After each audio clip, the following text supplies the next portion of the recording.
일에 우리에게 주시는 하나님의 말씀은 갈라디아서 5장 16절에서부터 24절까지의 말씀입니다. 갈라디아서 5장 16절에서부터 24절까지의 말씀, 신약성경 308면의 말씀입니다.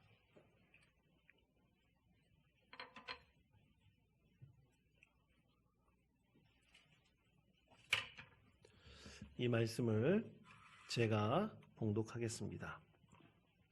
내가 이르노니 너희는 성령을 따라 행하라. 그리하면 육체의 욕심을 이루지 아니하리라. 육체의 소욕은 성령을 거스르고 성령은 육체를 거스르나니 이 둘이 서로 대적하므로 너희가 원하는 것을 하지 못하게 하려 함이니라. 너희가 만일 성령이 인도하시는 바가 되면 율법 아래에 있지 아니하리라. 육체의 일은 분명하니 곧 음행과 더러운 것과 코색과 우상 숭배와 주술과 원수 맺는 것과 분쟁과 시기와 분냉과 당 짓는 것과 분열함과 이단과 투기와 술 취함과 방탕함과 또 그와 같은 것들이라. 전에 너희에게 경계한 것 같이 경계하노니 이런 일을 하는 자들은 하나님의 나라를 유업으로 받지 못할 것이요 오직 성령의 열매는 사랑과 희락과 화평과 오래 참음과 자비와 양성과 충성과 온유와 절제니 이 같은 것을 금지할 법이 없느니라. 그리스도 예수의 사람들은 육체와 함께 그 정욕과 탐심을 십자가에 못 박았느니라. 아멘. 저는 올 여름을 맞이하면서 이제 참 아쉬운 것이 있습니다. 이제 어느 순간 여름이 벌써 성큼 우리 가운데 다가왔는데요. 저는 연초에 올 여름 꼭 기대했던 것이 있었는데 그것은 올림픽이었습니다. 왜냐하면 여러분 올림픽 4년마다 열리지 않습니까? 근데 이 코로나로 인해서 안타깝게 이 도쿄올림픽이 연기가 됐는데요. 여러분 연기가 됐다는 그런 사실 자체를 보지 마시고 그것을 여태까지 준비했던 우리 국가대표 선수들을 한번 생각해 보십시오. 그들이 그 기간에 컨디션을 최상으로 끌어올리기 위해서 최선의 노력을 지금까지 다 해왔습니다. 또 이번에 출전으로 마지막으로 출전하지 못하는 선수도 있을 텐데 그 선수들이 1년 연기됐을 때는 다시 출전할 기회가 있을지 없을지도 알지 못하는 그런 선수들도 있습니다. 또 내년을 아무리 기약한다고 하지만 확실한 보증이 되지 않을 수도 있죠. 참 아쉬움이 있습니다. 이 코로나19로 인해서 이 올림픽이 연기가 되고 또 그리고 각종 스포츠 경기들도 취소가 되거나 연기가 되지 않았습니까? 그러다 보니까 이 TV나 또 인터넷에서 동영상 스트리밍 해주는 데에서 과거의 스포츠 경기들을 좀 보여주더라고요. 특히 저는 올림픽에 관심이 있어서 올림픽에 있었던 것들을 쫙 봤는데 그 중에 제 관심을 끄는 한 선수가 있었습니다. 그 선수는 바로 여러분 잘 아는 김연아 선수입니다. 이 김연아 선수가 올림픽에서 금메달 땄던 그 장면을 다시 한번 보게 되었는데요. 얼마나 감동적인지 그때의 감격이 다시 되살아나는 것 같았습니다. 이렇게 열심히 준비한 선수들이 이 올림픽에 출전하지 못하는 큰 안타까움이 우리 선수들 가운데 분명히 있는 것이죠. 선수들이 과연 얼마나 노력을 했을까요? 김연아 선수의 이 자서전에 보니까 김연아 선수가 17년 동안 이 선수 생활을 했더라고요. 17년 동안 선수 생활을 하면서 여러분 점프를 해서 몇 번을 넘어졌는지 3만 번이나 점프를 하다가 넘어졌다고 합니다. 3만 번 엉덩방아를 친 거예요. 그리고 얼마나 점프 연습을 했던지 이 김연아 선수 다리가 그 발목 있지 않습니까? 뭐 20대나 30대 초반일 텐데 암만 해봤자 20대일 텐데 이 발의 나이가 40대 정도 된다고 합니다. 그리고 발목도 기형적으로 휘어졌다 그래요. 골반도 휘어져 버렸고요. 근데 그녀가 가장 견디기 힘든 것, 그것은 뭐였냐면 선수 생활에 있어서 훈련 시간도 일주일에 48시간을 견뎌내는 것도 굉장히 힘들지만 가장 힘들었던 것은 먹는 것을 참는 것이었다고 합니다. 여러분, 보통 사람들은 하루에 몇 끼 먹죠? 잘 모르십니까? 3끼를 먹습니다. 이 선수들 똑같이 3끼를 먹는데 이 김연아 선수는 보통 사람처럼 먹을 수가 없었어요. 왜냐하면 살이 찌거나 몸무게가 나가면 더 이상 운동을 할 수 없기 때문이지요. 그래서 아침에는 간단히 한식을 먹고 점심에는 샐러드하고 과일만 먹고 저녁에는 그냥 시리얼 정도를 아주 간단히 먹었다고 합니다. 어떤 한 인터뷰에서 이 김연아 선수가 그 인터뷰하는 분에게 야식을 먹는 시간이 있냐고 물어봤대요. 자기는 선수 생활하면서 한 번도 야식을 먹어본 적이 없어서 야식을 먹는 혹시 시간이 있는가? 아침, 점심, 저녁처럼 야식 먹는 시간이 있는가? 그렇게 궁금해서 물어봤다고도 합니다. 그녀의 자서전에 보면 그렇게 절제하고 스스로를 꽉 통제했던 그녀의 모습에 대해서 이렇게 기록을 하고 있습니다. 꿈에 대해서 자신의 꿈을 이루기 위해서 이렇게 기록하고 있는데 그 꿈을 이루고 싶었다. 그러다가 어느 순간 나의 경쟁 상대는 나라는 생각이 들기 시작했다. 먹고 싶은 걸 모조리 먹어버리고 싶은 나, 조금 더 자고 싶은 나, 친구들과 자유로운 시간을 보내고 싶은 나, 내가 극복하고 이겨내야 할 대상은 다른 누군가가 아니라 내 안에 존재하는 무수한 나였던 것이다. 그리고 또 이런 얘기를 남겼습니다. 이런 말을 했습니다. 물은 99도까지 열심히 온도를 올려놓아도 마지막 1도를 넘기지 못하면 영원히 물은 끓지 않는다. 이런 얘기를 했다고 합니다. 참 훌륭한 얘기죠. 여러분, 물을 끓일 때까지 단 1도로 올리기 위해서 많은 시간과 노력과 최선을 다해야 합니다. 그래서 물이 끓을 수가 있는 것이죠. 나를 이겨내기 위해서 이 어린 선수가 스스로를 절제하고 통제해야 한다는 것, 정말로 쉽지 않은 일입니다. 상상만 해도 굉장히 힘든 일이죠. 저는 김연아 선수의 자서전을 이렇게 훑어보면서 제 마음속에 생각났던 것이 오늘 성경의 말씀, 그 성령의 열매인 절제의 열매입니다. 바로 우리에게 주신 하나님의 말씀이죠. 자, 여러분, 오늘 성경 말씀에 보면 성령의 열매의 맨 마지막, 그것을 절제라고 오늘 하나님께서 우리에게 말씀하고 계신데요. 첫 번째는 뭡니까? 사랑입니다. 사랑이 첫 번째고 마지막이 절제인데요.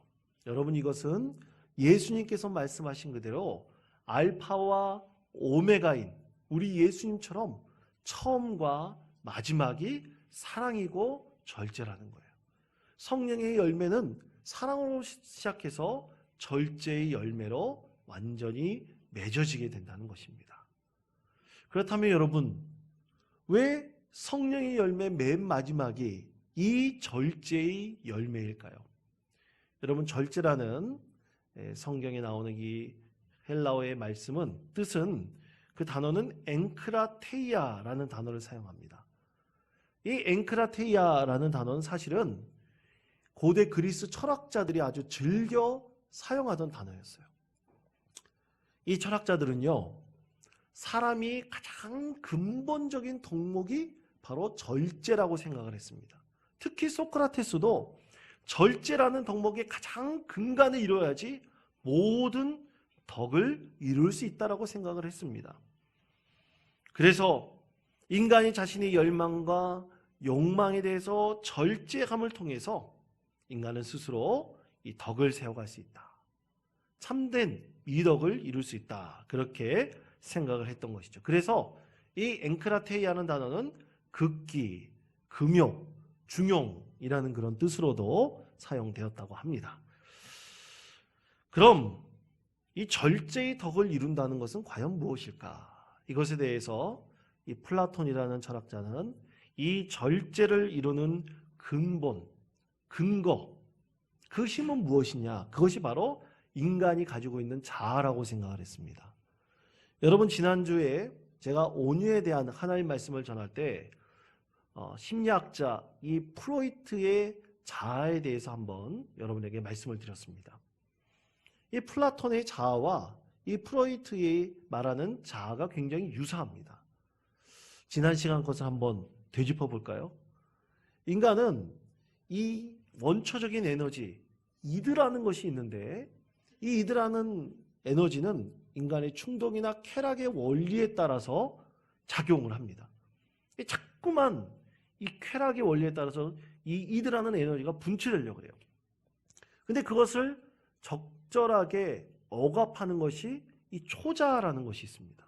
뭐 도덕적이고 윤리적인 것을 가리키는 것이죠. 그러면 안 된다라고 억압하고 막는데 이 이드와 초자를 중재하는 것이 뭐라 그랬습니까? 그것이 바로 자아라고 말씀을 드렸습니다. 자아가 이 사이를 잘 중재하여서 분출할 때는 분출하고 또 억제할 때는 억제하는 것이에요. 이 플라톤도 인간이 가지고 있는 자아가 잘 형성돼야지 인간이 이 열정과 욕망, 이 쾌락의 원리에 따라 움직이는 것을 잘 조절할 수 있다. 그렇게 생각을 했습니다. 여러분, 그런데 이 플라톤이나 프로이트가 간과하는 것이 있어요. 그들이 놓치는 것이 있습니다. 여러분, 과연 인간의 이 열정이나 욕망 같은 것들을 인간의 자아만으로 모든 것을 절제하고 통제할 수 있을까요? 여러분, 성경에서는 사단에 대해서 말하고 있기를 사단의 이름을 미혹의 영이라고 했습니다. 인간이 가지고 있는 이 열망이나 욕망이나 여러분, 이런 것들은요, 사실 무엇이 유혹을 하는 겁니까? 사단이 미혹을 하는 거예요. 그래서 그것이 죄로 나타나게 되고 인간이 이 쾌락과 욕망에 따라서 살도록 만들어버리는 것입니다. 여러분, 그것은 창세기에서도 하와에 대해서 성경이 우리에게 말씀하고 있는 것을 통해서 우리가 너무나 잘 알 수 있습니다. 여러분, 그것에 대해서 고린도후서 11장 3절은 이렇게 말씀하고 있습니다. 뱀이 그 관계로 하와를 미혹한 것 같이 너희 마음이 그리스도를 향하는 진실함과 깨끗함에서 떠나 부패할까 두려워하노라. 아멘. 하나님께서 염려하고 있는 것은 우리의 정결한 마음이 이 미혹의 영에 의해서 잘못될까봐, 부패해질까봐 우리 하나님께서 염려하고 계신다 말씀하고 있습니다. 사단이 미혹의 영으로 나타나서 사람의 심령을 부패하게 만들었기 때문입니다. 죄로 가득 차게 만들었기 때문이죠. 그래서 인간은 절대로 이 사단의 미혹을 이길 수가 없습니다. 스스로 그것을 절제하고 통제할 수가 없습니다. 그런데 여러분, 이런 사단의 미혹이 그것에서부터 이길 수 있는 방법은 단 하나입니다. 예수 그리스도를 통해서 우리가 새롭게 되는 것이에요. 예수 그리스도를 통해서 거듭나게 되는 것입니다. 그래서 우리 안에 있는 그 예수 그리스도께서 주시는 성령의 능력으로 우리는 사단의 이 미혹에 대해서 승리할 수가 있는 것입니다. 그 힘과 능력을 바로 성령께서 우리에게 주시는 것이죠. 자, 그것에 대해서 하나님께서 우리에게 이렇게 말씀하십니다. 에베소서 4장 22절에서부터 24절까지 말씀입니다. 너희는 유혹의 욕심을 따라 썩어져가는 구습을 따르는 옛사람을 벗어버리고 오직 너희의 심령이 새롭게 되어 하나님을 따라 의와 진리의 거룩함으로 지으심을 받은 새 사람을 입으라. 아멘. 오직 예수 그리스도를 통해서 얻는 성령의 능력으로만이 우리는 미혹의 영, 이 사단을 이 영에서 우리가 승리할 수가 있는 것입니다. 그래서 우리는 온전한 절제를, 열매를 거둘 수가 있는 것이죠. 근데 여러분, 우리가 이런 절제의 열매를 생각할 때 꼭 구분해야 될 것이 있어요. 그것은 중독에 대한 것입니다. 여러분, 그것은 육체의 소욕이 우리의 정신과 우리가 영혼까지를 지배하고 있는 것을 말하는 것입니다. 여러분, 그런데 우리는 중독을 보통 약물 중독이나 이런 것들만 보통 생각을 합니다. 근데 여러분, 우리 일상생활에서 우리가 중독을 경험하는 것이 굉장히 많이 있어요. 여러분, 보통 하루에 커피를 몇 잔 정도 드십니까? 어떤 분은 커피를 물 마시듯 마시는 분이 있어요. 그런 분들이 쉽게 걸리는 중독이 바로 카페인 중독입니다. 이 카페인이 몸에 들어오지 않으면 하루가 굉장히 불안하고 두려움을 느낄 수가 있는 거죠. 또 어떤 분은, 참 죄송스러운 얘기지만 아침에 일어나자마자 꼭 담배 한 대를 피시는 분이 계세요. 여러분, 그런 분들은 어떤 분입니까? 니코틴에 지배당하는 분들이에요. 그렇게 되다 보면 니코틴이 자기 몸에 들어오지 않으면 이걸 불안한 마음을 갖게 되고 참 우울한 마음도 갖게 되는 그런 현상이 나타날 수도 있습니다. 그리고 요즘 우리 아이들 인터넷에 굉장히 많이 하지 있습니까? 이거는 어린 아이들뿐만 아니라 청소년 또 성인들도 마찬가지예요. 그들이 쉽게 걸릴 수 있는 것이 바로 게임 중독입니다.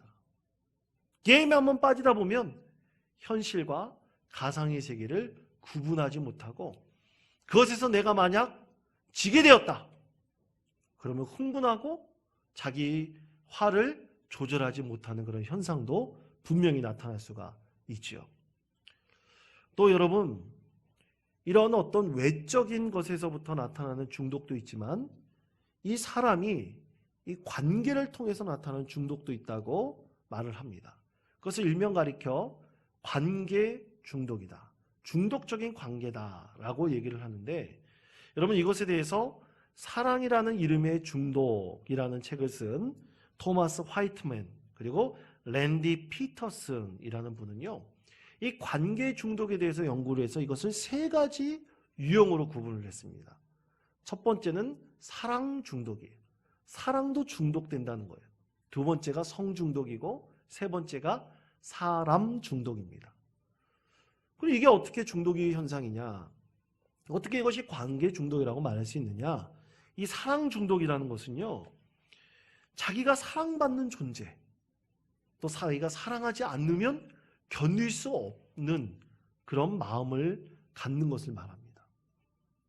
사랑이라는 것은 하나님께서 우리에게 주신 마음이잖아요. 그런데 이것이 왜곡된 현상으로 나타나는 거죠. 성 중독도 마찬가지고요. 또 하나는 사람 중독이라는 것은 사람과의 관계를 통해서 자기가 존재의 가치를 있다는 것을 경험하는 건데, 이것은 굉장히 애착 관계로 나타나는 거라고 합니다. 그러니까 관계를 맺지 않으면 자기 존재는 사라져 버리는 것처럼 여기는 것이 바로 사람 중독이다. 이렇게 관계 중독을 경험하는 그런 사람도 있다고 얘기를 합니다. 이처럼 이 세상 모든 사람들은 다 중독적인 현상에 노출될 수가 있습니다. 다 나타날 수가 있습니다. 예전에 어떤 장로님 얘기를 들은 적이 있었는데요. 이 장로님이 아들을 낳고 싶었는데 아들을 낳지 못하고 계속 딸만 낳습니다. 그러다가 하나님께서 은혜를 베풀어 주셔서 이 늦둥이로 아들을 하나 낳았어요. 근데 이 눈에 넣어도 아프지 않을 만큼 너무나 아들이 사랑스러웠습니다. 안지나 서나 당신 생각이 아니라 안지나 서나 아들 생각만 들었어요. 어딜 가든 아들 생각이 나고, 잠을 잘 때도 꿈속에서 아들 생각이 나고, 회사에 나가서 일을 할 때에도 몇 번씩 집에 전화 걸어가지고 아들이 잘 있는지 그렇게 확인해 보기도 했습니다. 이 딸들은 전혀 눈에 들어오지를 않았어요. 그러다 어느 날 이 집에서 쉬고 있는데 이 아들이 자기의 시야에서 벗어났어요. 깜짝 놀랐습니다. 당혹스러웠어요. 그래서 그 아들을 막 찾아 헤맸는데 다행히 마당에서 아이가 놀고 있는 것을 발견했습니다. 그래서 마음에 안도감이 들었죠. 그래서 다시 거실에 들어와서 거실에서 이제 의자에 앉아서 소파에 앉아서 쉬려고 하는데 갑자기 하나님께서 그 마음속에 이런 생각을 드시겠습니다. 너 지금 누구를 바라보고 사니? 그 아이는 누구일 것이냐? 내게 맡겨라. 그 음성을 듣게 되었습니다. 그리고 가슴이 철렁 내려앉았고 다리에 힘이 빠져버렸습니다. 그때부터 이 아이를 지켜주시는 분은 바로 하나님이시지 내가 아니구나.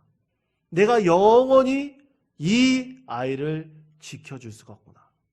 시시때때로 지켜줄 수가 없구나. 그러면서 자기가 생각했던 이런 마음을 이제 회개하게 되었습니다.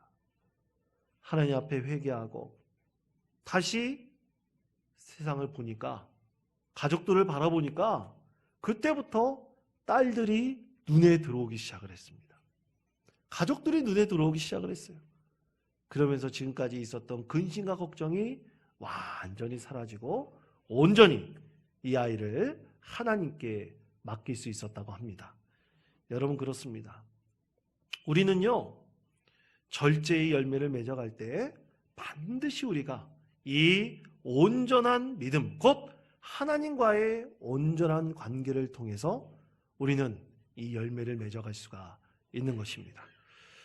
그래서 우리는 이 성령의 9가지 열매를 우리의 삶 속에서 하나님과의 관계를 통해서 맺어가는 것이며, 마지막으로 절제의 열매를 맺어감을 통해서 우리는 처음과 끝, 알파와 오메가 되시는 예수님만을 의지하는 믿음의 삶을 살 수가 있는 것입니다. 자, 그렇다면 여러분, 우리에게 주신 이 성령의 열매인 절제의 열매, 우리 성경에서는 이것을 어떻게 맺어갈 수 있는가 말씀하고 있을까요? 이것은 2가지로 오늘 성경 우리에게 말씀하고 있습니다. 첫 번째로 마음에 끌리는 대로 살지 않는 것입니다. 여러분, 저를 따라해 주시기 바랍니다. 마음에 이끌리는 대로 살지 않기. 예, 그렇습니다. 우리 갈라디아서 5장 16절 17절 말씀 다 같이 한 목소리로 봉독하겠습니다. 내가 이르노니 너희는 성령을 따라 행하라. 그리하면 아니하리라.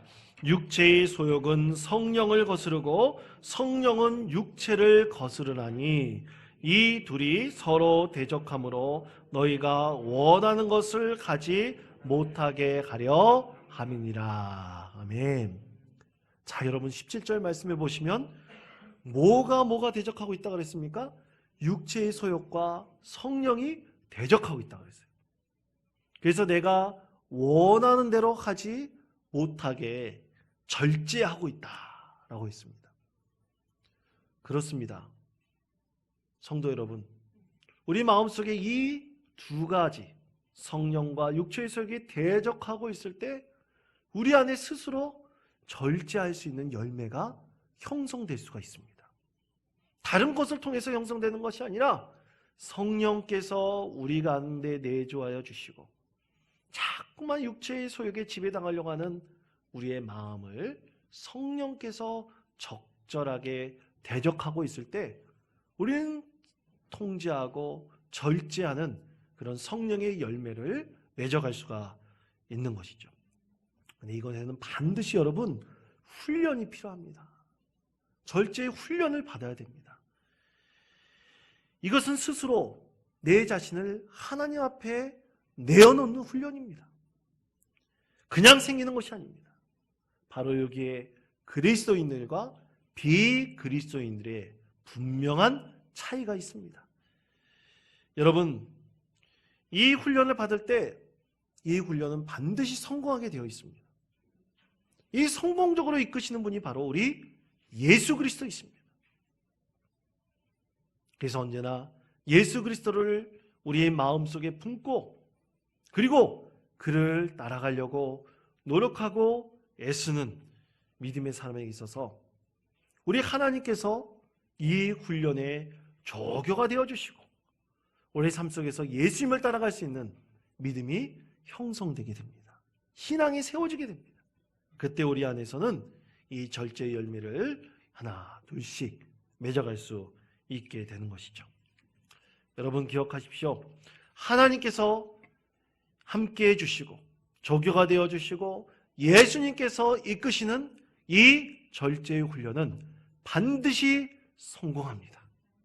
여러분이 하나님 앞에 나아가시만 한다면 반드시 이 절제의 훈련은 성공한다는 사실을 여러분 꼭 기억하시기를 바랍니다.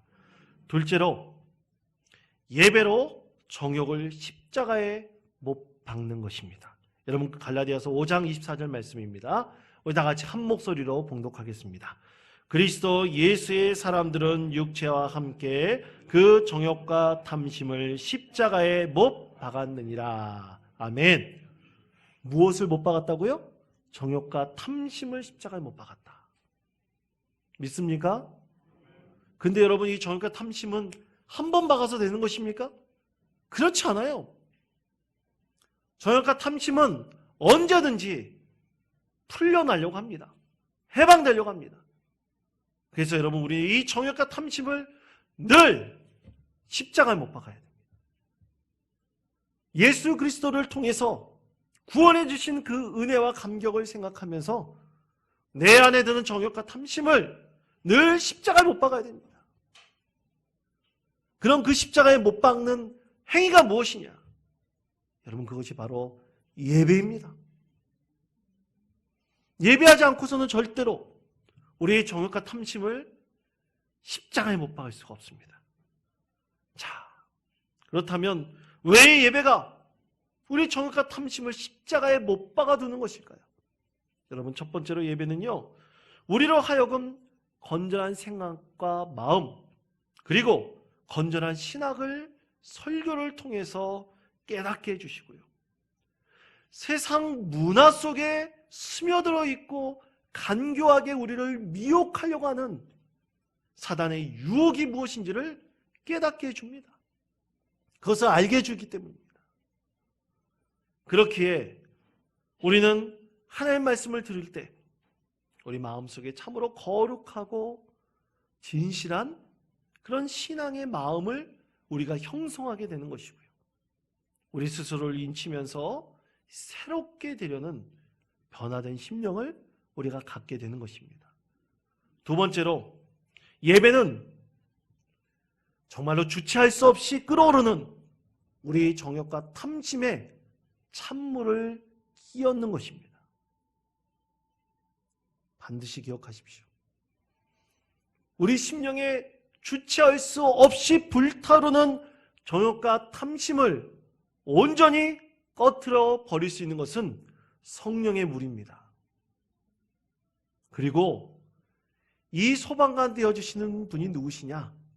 바로 예수 그리스도이십니다. 그래서 우리가 온전한 예배를 드릴 때 우리 정욕과 탐심은 가라앉게 됩니다. 왜 가라앉게 될까요? 여러분 예배는 계속해서 말씀드리지만 하나님과의 교제를 이루는 것이 바로 예배입니다. 하나님과의 친밀한 관계를 이루는 것이 예배예요. 그렇게 하나님을 예배 가운데서 만나게 되면 하나님의 성품을 우리가 닮아가게 됩니다. 영향력을 받게 됩니다. 그렇게 되다 보면 소방관 되어주시는 예수님께서 성령의 물을 부어주셔서 불일 듯 참을 수 없을 것 같은, 주체할 수 없을 것 같은 이 정욕과 탐심의 불을 꺼뜨려 주시는 것이죠. 그것이 바로 예배입니다. 그리고 셋째로, 최상의 예배는 내 오감으로 내 모든 것으로 예배를 드림으로 인해 성령의 충만함을 경험하게 해주십니다. 우리가 온전히 하나님께 예배를 드릴 때는요, 정말로 새로운 마음으로 가지고 한 주간을 살게 됩니다. 말씀의 능력 가운데 거하게 되는 거예요. 그렇기 때문에 그 말씀이 나의 빛이 되어주시고 등불이 되어주심을 우리가 이 예배를 통해서 깨닫게 되고요. 또 한 주간도 그 힘으로 우리가 믿음으로 이 세상을 살아가게 되는 것입니다. 그것이 바로 하나님께 드리는 온전한 예배이지요. 그러므로 사랑하는 성도 여러분, 이 예배가야말로 절제의 가장 중요한 원천이 되고 재료가 된다는 사실을 여러분 꼭 기억하시기를 바랍니다. 여러분이 지금까지 이 성령의 9가지 열매에 대해서 하나님의 말씀을 함께 나누었습니다.